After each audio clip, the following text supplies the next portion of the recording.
আমরা নির্বাচিত হয়েছি, সুতরাং আমরা ভিন্ন কিছু হয়ে যাইনি। আমরা যে সকল শিক্ষক মহোদয়ের ছাত্র ছিলাম, আমরা তাদের ছাত্র হিসেবে থাকতে চাই। আমরা এতদিন নির্বাচনী প্রচারণা চালানোকালে যদি আপনাদের কাউকে আমরা কষ্ট দিয়ে থাকি অথবা আমাদের কোনো আচার আচরণ কিংবা কাজে কর্মে আপনারা কষ্ট পেয়ে থাকেন, আমরা আপনাদের কাছে নিঃশর্তে ক্ষমা প্রার্থনা করছি। সম্মানিত সাংবাদিক ভাইরা, আমরা নির্বাচিত হয়েছি, সুতরাং আমরা ভিন্ন কিছু হয়ে যাইনি। আমরা যে সকল শিক্ষক মহোদয়ের ছাত্র ছিলাম, আমরা তাদের ছাত্র হিসেবে থাকতে চাই। আমরা যাদের বন্ধু ছিলাম, আমরা তাদের বন্ধু থাকব।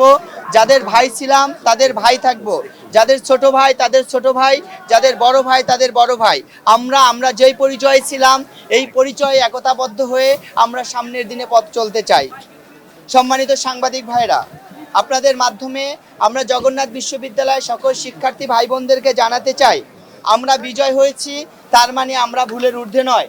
আমরা কোনো ভুল করলে অথবা আপনাদের দেওয়া কোনো প্রতিশ্রুতি বাস্তবায়ন করতে না পারলে আপনারা আমাদেরকে শুধরে দিবেন, আমাদেরকে পরামর্শ দিবেন।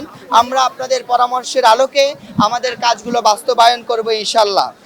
আমাদের জগন্নাথ বিশ্ববিদ্যালয়ের গুরুত্বপূর্ণ একটি বৈশিষ্ট্য হলো আমাদের জগন্নাথ বিশ্ববিদ্যালয়ের ঐক্য। Japan Bangladesh joint venture company JBS holdings limited.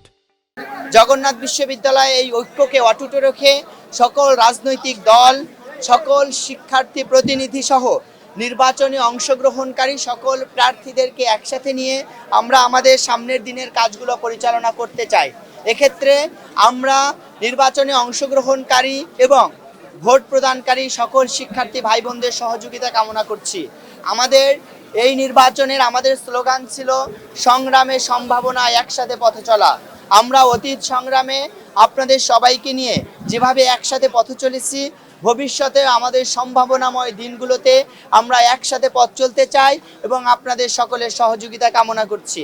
সম্মানিত সাংবাদিক ভাইদের এখানে অক্লান্ত পরিশ্রম করে উপস্থিত হওয়ার জন্য ধন্যবাদ জানিয়ে আজকে আমাদের সংবাদ সম্মেলন এখানেই সমাপ্ত ঘোষণা করছি এবং